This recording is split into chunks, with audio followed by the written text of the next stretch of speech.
What if I told you that the entire global system, everything you see, everything you touch, everything you depend on, rests on a secret?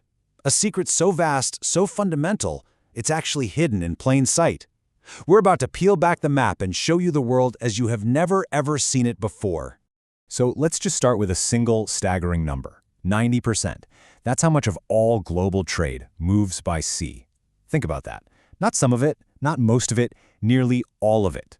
The phone in your hand, the gas in your car, the clothes you're wearing.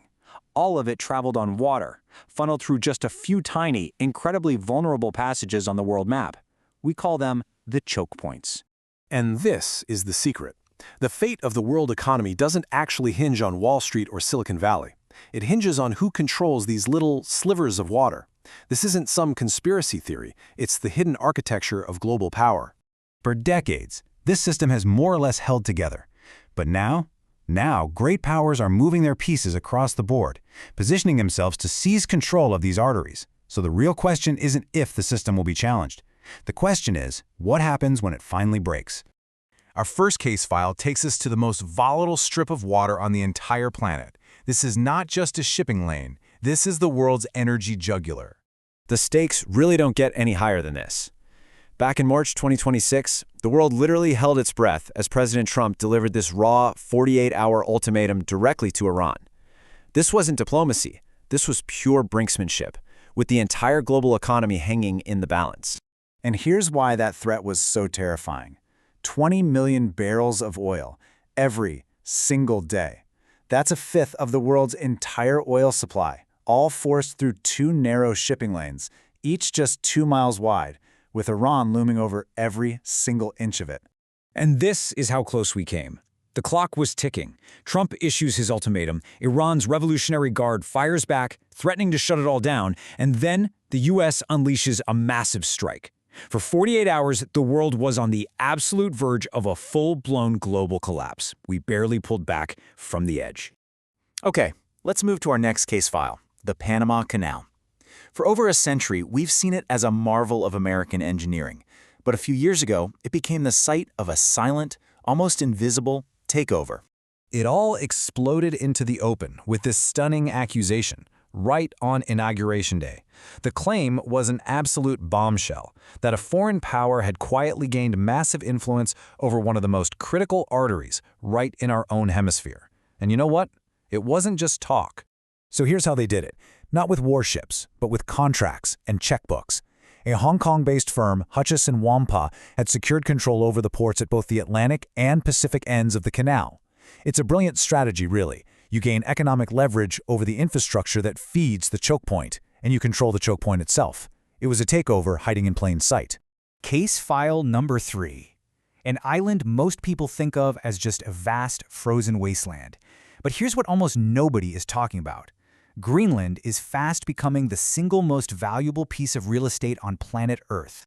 Its value comes in layers. First, it's a military fortress. It controls the GIUK Gap, that critical naval passage for bottling up the Russian Navy, and it hosts America's key missile defense base. Second, as the ice melts, it's unlocking brand new, super-fast Arctic shipping routes. And third, well, this is the real prize. Beneath that ice lies one of the world's largest deposits of rare earth minerals, the essential ingredients for everything from your smartphone to next-generation missile systems. And this is where it gets really serious. China already processes 85% of the world's rare earths. They have a virtual monopoly. Getting a foothold in Greenland isn't just about business. It's a strategic move to cement that chokehold and deny the West the very minerals it needs to build a modern military. And for our final case file, Russia's master plan. While the West has been focused on the old choke points, Russia has been quietly building an entirely new one, an Arctic highway that it alone will control. Just look at this map. Russia's northern sea route slashes the journey from Asia to Europe by thousands of miles. It's an absolute game changer. And with a fleet of nuclear-powered icebreakers and new gas projects flowing directly to China, this isn't just some new route. This is Russia and China building a parallel global trade system, completely outside of Western control. They are literally redrawing the world map. So we've seen the locations, now let's meet the players. This entire global chess match really comes down to 3 great powers, and each one has a very different strategy. First, you've got the United States, the guardian of the old order. Immensely powerful, sure, but increasingly forced to play defense, reacting to the moves of its rivals. Whether it's pressuring Panama or making a play for Greenland, its strategy has become one of forceful coercion to simply hold the line. Then you have China, the patient builder. It avoids direct confrontation, instead using its checkbook to build an empire of influence. Through its Belt and Road Initiative, it's been funding ports and infrastructure all around the world's choke points. It's a strategy of slow, methodical, economic encirclement.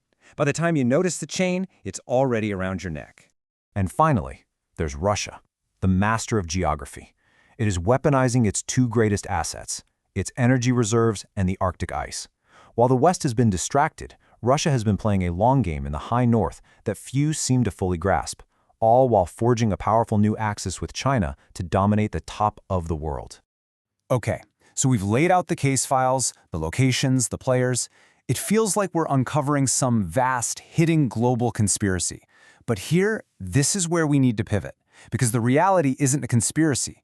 It's something far more complex and, frankly, far more dangerous. So let's just ask the question directly. Is this some kind of secret plot, a hidden cabal trying to control the world? The answer is no. And that's the truly alarming part. This isn't a secret plan cooked up in a dark room. This is just rational, predictable, great power competition playing out on a global scale. Every nation is pursuing its own interests, and the battlefield happens to be the world's supply chains.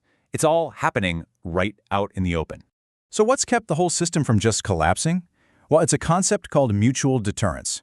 The brutal logic is that you can't really weaponize a choke point without also destroying your own economy.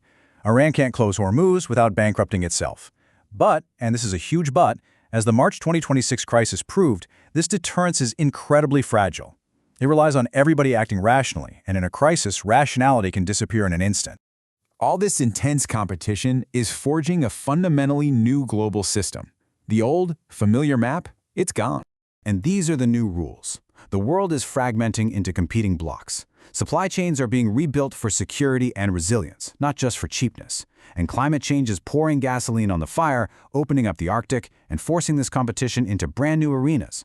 Old alliances are fracturing and new ones are being born. When you boil it all down, it comes to this one single, definitive truth. This is the core logic of the 21st century. It's not about ideology anymore. It's about who controls the physical valves that make the modern world run. So, we've shown you the board, the players, and the new rules of the game. But there's no clean resolution here. The system is more fragile than it's ever been. And as that old map continues to break apart, the only question left to ask is, what comes next?